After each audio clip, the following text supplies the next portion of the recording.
C'est une histoire effroyable dont vous avez entendu sûrement parler et que l'on va de nouveau vous raconter ou vous allez découvrir peut-être. C'est la mort en direct sur Internet. Celle d'un streamer français, ça s'est passé à Contes, dans les Alpes-Maritimes.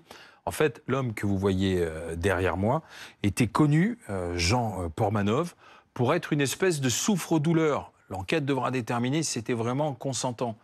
Souffre-douleur en direct, regardé par des milliers de personnes et tous ceux qui mettaient en scène ça, et lui y participait, gagnaient de l'argent grâce à ce qu'on appelle les vues. Alors on va résumer l'affaire et puis essayer d'en tirer les conséquences avec d'abord Paul Conge du service police-justice de BFM TV. Paul, précisément, cette mort en direct, ça s'est passé après ce qu'on pourrait appeler une espèce de marathon physique et violent, quoi. Oui, exactement. Et Jean Pormanov, en fait, s'est éteint à l'issue d'une expérience très particulière. Au bout de 298 heures de live sur la plateforme Kik, il était en fait filmé 24 heures sur 24, des heures pendant lesquelles il a enduré toutes sortes de sévices, de moqueries, d'humiliations, de violences physiques et verbales. Tout cela sous les encouragements de milliers d'internautes, vous l'avez dit. Et puis c'est vers la fin, à la 287e heure du live, qu'on a pu regarder ces images, nous, à BFM TV, eh bien il est endormi. JP, c'est comme ça qu'il l'appelle, sur un matelas avec d'autres personnes. Et puis il est en train de ronfler bruyamment. Et puis subitement, il y a des râles qui s'échappent de sa gorge. Et puis il finit par ne plus faire de son. L'expérience s'interrompt soudain lorsque les téléspectateurs dans le chat font remarquer qu'il ne bouge plus. Et puis c'était la 298e heure, 289e heure, que son acolyte Naruto lui lance une bouteille d'eau sur la tête. Pas de réaction. Il va voir, il ne bouge plus. Il constate qu'il a arrêté de respirer. Fin de la retransmission. Les gendarmes arrivent et constatent son décès vers 10 heures à son domicile, donc à Contes, au nord de Nice. Alors qu'on comprenne bien, ils étaient connus dans le monde du streaming, ce petit groupe, lui aussi d'ailleurs, Jean Pormanov. À quoi se livrait-il? Quelles étaient ces mises en scène alors? Eh ben, la vie de Jean Pormanov, c'était un peu ça, justement, cette violence et ce sadisme en ligne. Au début, il était connu comme gamer sur des plateformes de jeux vidéo comme Twitch, mais il avait basculé il y a quelques années sur cette plateforme Kik, qui est spécialisée dans les contenus trash. Et sur cette chaîne, vous l'avez dit, c'était un souffre-douleur, consentant ou pas, on le saura peut-être, de deux autres streamers qui se font appeler Naruto et Sophine et qui lui font endurer en direct des sévices sadiques, des défis extrêmes, dangereux, claques, jets de peinture, tir de paintball, ingestion de produits, strangulation. C'est un peu comme un collégien qui se ferait maltraiter par une bande de caïds sadiques, mais en direct, avec la bénédiction de milliers de téléspectateurs qui, dans les commentaires, pouvaient donner parfois des instructions en direct qui pouvaient à leur tour enclencher de nouvelles violences. Une enquête est en cours?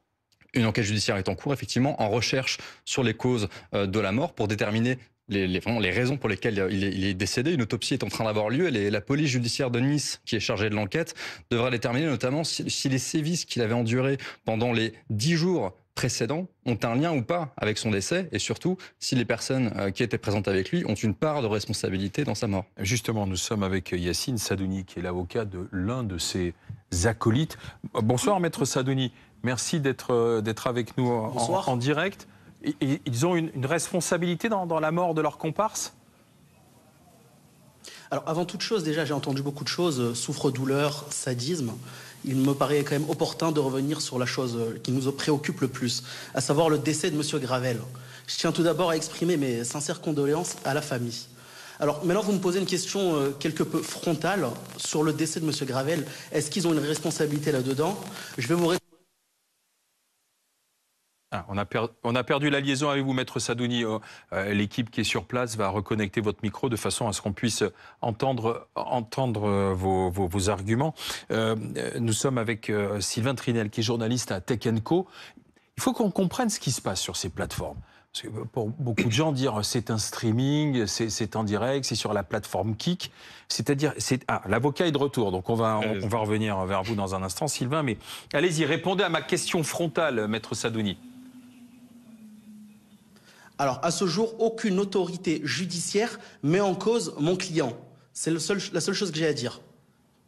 Dans un post qui a été écrit par votre client, donc son pseudonyme est Naruto, il écrit « Je redoutais que cela n'arrive ».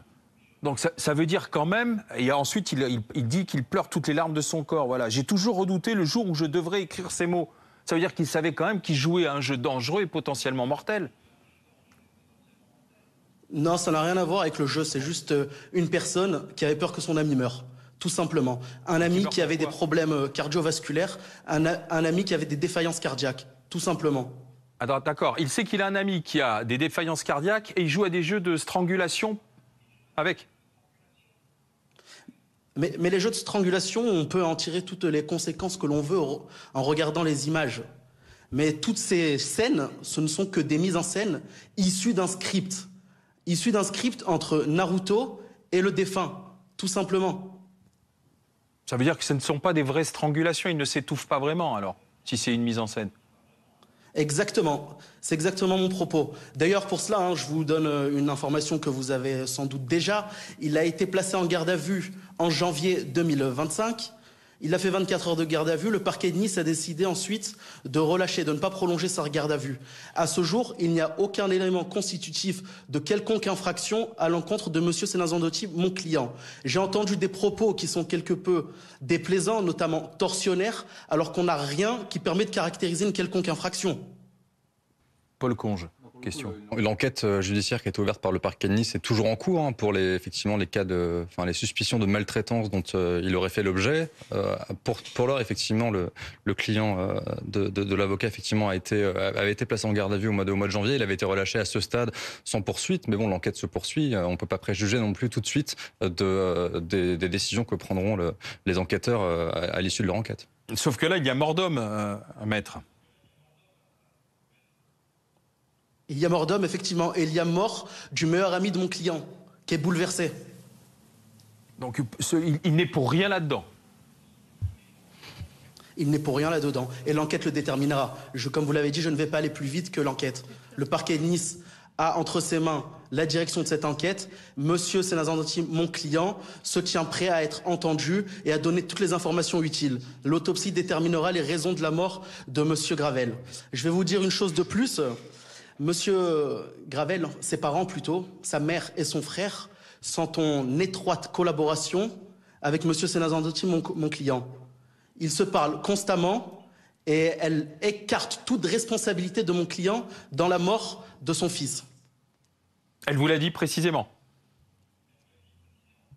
Elle a dit à mon client qu'elle le dira très rapidement aux journalistes. Et aux enquêteurs donc aussi? S'il la convoque, bien sûr qu'elle le dira. Ça veut dire que pour elle, de ce que vous savez, elle estime au regard des images, de ce qu'elle a vu et de ce qu'elle sait, de ce à quoi il se livrait, que les deux comparses n'y sont absolument pour rien. C'est exactement mon propos. Madame la mère du défunt était très souvent en contact avec mon client, notamment lors de différents lives. Elle appelait mon client et il y avait un jeu dans lequel elle devait l'insulter. « Tu m'as pris mon fils », ainsi de suite. Mais tout cela n'était que mise en scène. Maître Sadouni, est-ce que, aux yeux de votre client, simplement, les 10 journées qui se sont écoulées avant la mort de Jean Portmanov, les 10 jours de sévices qu'il a endurés, selon vous, est-ce qu'il n'avait vraiment rien à voir avec son décès ? Je ne pourrais pas me prononcer sur cela, je suis avocat, pas médecin, donc malheureusement, je ne vais pas pouvoir vous en dire plus. J'ai juste une chose à vous dire, c'est qu'ils avaient l'habitude, avant fin août, de faire 12 jours de live continu. C'est-à-dire qu'on laisse la caméra 24 heures sur 24. Ce n'était pas la première fois. Mais vous avez fait vous-même état de difficultés ou de soucis cardiovasculaires pour Jean-Paul Portmanov. Mais là, sur ce que l'on voit des vidéos, et l'enquête devra le déterminer, il semble que ce ne soit pas pris en compte. On les voit même chronométrer des moments de strangulation. Je reviens effectivement sur ma notion de script et de mise en scène. Les images, on peut les faire parler, on peut leur faire dire tout et n'importe quoi. Alors, de quoi il est mort ? L'autopsie nous le dira. Je ne suis pas en capacité de vous le dire, moi, aujourd'hui. Maître Sadouni, les coups, ils ont existé. Je veux dire, tels qu'on les aperçoit sur les vidéos, sur des dizaines, des centaines d'heures de vidéos, les coups qui sont infligés sont bien réels. Les tirs de paintball qu'on fait sur lui sont bien réels également. Les sauts de peinture dont on l'asperge sont réels également, non ? Donc là, vous êtes en train de faire un lien de causalité entre les violences et la mort. Je vous laisse mettre de vos propos. Moi, je ne suis pas capable de le faire. Non, mais je vous reprends. Je faisais absolument pas le lien de causalité entre ces violences et la mort, mais vous disiez que tout était scripté et que donc ces violences n'étaient pas réelles. En revanche, ce qu'on aperçoit sur les vidéos, c'est qu'au contraire, les tirs de paintball sur Jean Parmanov, elles sont bien réelles. Les sauts de peinture qu'on lui jette dessus sont bien réels. Les claques qu'on lui met, elles sont bien réelles, non? Ah, ça, on n'en sait rien. Après, on revient toujours à cette notion d'intensité. Sur la vidéo, ça peut paraître quelque chose de douloureux, quelque chose d'intense, mais on n'en sait rien. Et jusqu'à preuve du contraire, le défunt ne s'était jamais plaint de cela. Merci d'avoir été avec nous, Maître Sadouni, donc avocat d'Owen, de Naruto. Ah oui, une question pour vous, pardon, Maître Sadouni, une dernière question pour vous. Bonsoir, Maître. J'avais une dernière question. Donc, le fait est qu'ils ont effectivement été mis en garde à vue en janvier 2025 pour des faits potentiels de violence sur des personnes déficients avec un handicap. Est-ce que justement, ça les a pas fait réfléchir pour se lancer dans un stream de 12 jours, comme vous le dites, où vraisemblablement, effectivement, tout était quasi permis avec donc du paintball, etc. Est-ce que ça les a pas fait réfléchir? Pourquoi aujourd'hui ils se lancent dans ce marathon-là? S'il y avait une poursuite judiciaire et qu'on avait matérialisé l'infraction, évidemment que ça les a fait réfléchir. Mais aujourd'hui, ça n'a pas été le cas. Donc non, ils ont continué. Et là, on vous parle exclusivement de la mort du défunt. Moi, c'était pas ça mon propos. Aujourd'hui, je suis là en tant qu'avocat d'un plaignant qui est victime de cyberharcèlement. Nous avons déposé aujourd'hui une plainte avec mon confrère Maître Elou Chikli pour lesquelles nous attendons des suites. Mais concernant la mort de M. Gravel, M. Owen Senanzanti n'est absolument pas mis en cause. Donc là, aujourd'hui, vous estimez qu'il y a une nouvelle victime, c'est votre client, quoi. Victime, je ne lui donnerai pas de suite ce statut, mais il y a un plaignant, effectivement. Mais pour savoir si les uns ou les autres ont une part ou non de responsabilité dans cette mort, il va falloir attendre les conclusions de l'autopsie, il va falloir attendre les conclusions des investigations de la police judiciaire de Nice, qui sont les seuls à même de dire si un tel ou un tel est responsable ou non. Effectivement, et nous attendons sereinement le rapport d'autopsie. Merci Maître Sadouni, merci d'avoir été avec nous en direct sur BFM TV. Merci beaucoup. Je voudrais qu'on revienne quand même sur ce qui s'est passé, mais cette plateforme Kik et ses streams. D'abord, qu'est-ce que c'est qu'un stream pour qu'on comprenne bien? Eh ben, un stream, c'est un peu comme ce qu'on fait là, sauf que c'est pas la télévision, mais sur Internet. Donc c'est diffusé en direct. Et effectivement, on a un chat sur le côté qui permet de converser avec ce qu'on appelle des streamers. Ça se fait aussi sur YouTube, sur Facebook et donc sur Twitch, qui est le concurrent de Kik. Donc là, en direct. C'était des mises en scène, nous dit l'avocat, de violence, d'humiliation, de sévices, potentiellement donc faux, puisqu'il parle l'avocat de mise en scène, suivi par des gens qui étaient connectés. Et ça faisait gagner de l'argent à tout le monde. Oui, parce qu'on peut s'abonner en fait à ces chaînes. On peut s'abonner. C'était suivi par entre 3000 et 5000 spectateurs, voire jusqu'à 10 000 pour la soirée du dimanche soir. Donc il y a beaucoup de monde qui suivent ce genre de programme. D'autant que sur Kik, c'est un peu la cour des miracles. Hein. C'est toutes les personnes qui ont été bannies de Twitch, où les règles sont beaucoup plus sévères. Et là où Kik, et c'est le problème de Kik, n'a quasiment pas de modération, à part effectivement ces jeux de casino en ligne qui sont illégaux en Europe. Et en France, la plupart des streams sur Kik sont quand même d'une violence parfois assez rare. Jonathan Belaïch, avocat en contentieux spécialisé justement dans le droit numérique, est avec nous. Bonsoir, maître Belaïch. Est-ce que les autorités françaises, suite à cette affaire, peuvent faire quelque chose contre cette plateforme Kik? Oui, bien entendu. Donc là, actuellement, ils l'ont mis en demeure.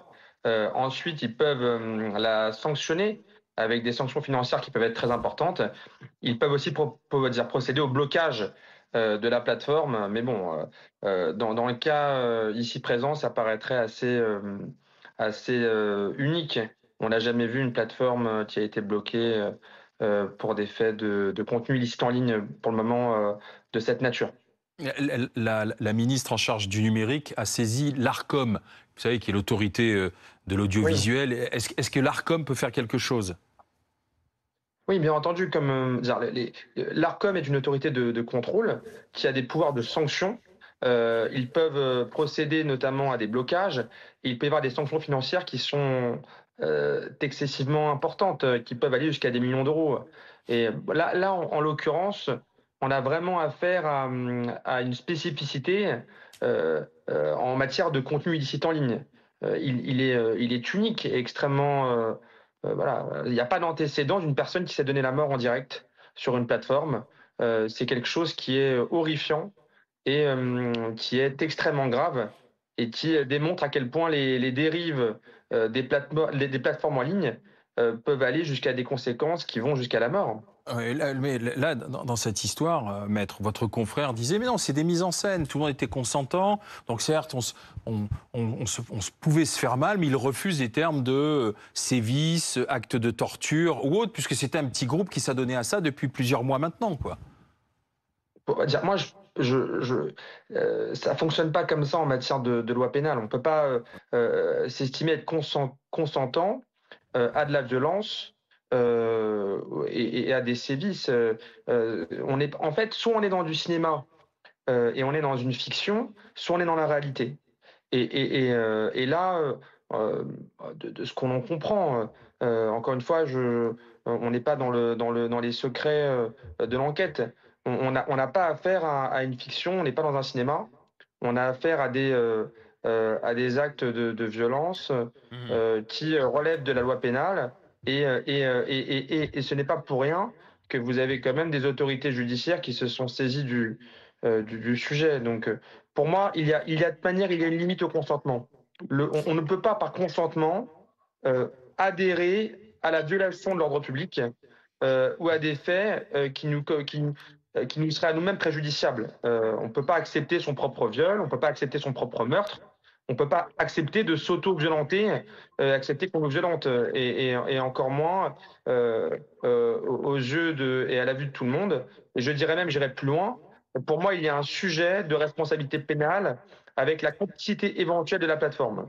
Si la plateforme est au courant qu'il y a des illicités de ce type et qu'elle va laisser les contenus en ligne et la chaîne en ligne après avoir été avertie, pour moi, il y a un axe d'enquête qui pourrait être celui de la complicité de la plateforme.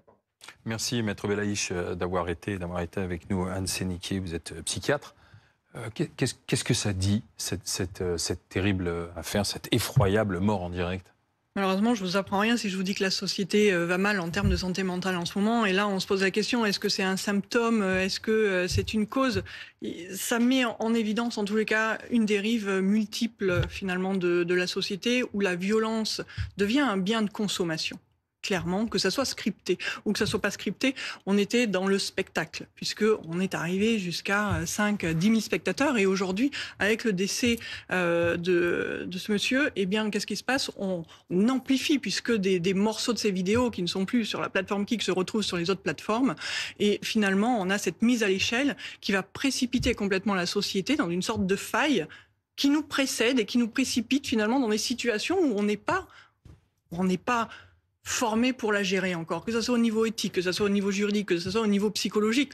On se retrouve tous autour de cette table complètement ahuris par ce qui s'est passé, de savoir comment c'est possible, que ce soit au niveau juridique, que ce soit au niveau psychique, de se dire, mais tiens, tapons quelqu'un pendant 10 jours et faisons un spectacle et retirons... Avec le consentement de ce qu'on nous dit de cette personne, parce que c'était une mise en scène. Tout en sachant que ce qui se passe là va normaliser aussi une violence reprise, magnifié, glorifié par des jeunes en mal de repère où ils disent non mais c'est ok, on le voit sur les réseaux sociaux, c'est bon, il y a plus cette mise à distance à travers l'écran, surtout que ça rapporte de l'argent. Surtout ça, en fait, on a véritablement tous les ingrédients pour que ça soit une poudrière. Enfin, je pense qu'il ne faut pas s'étonner après. Merci beaucoup d'avoir été avec nous.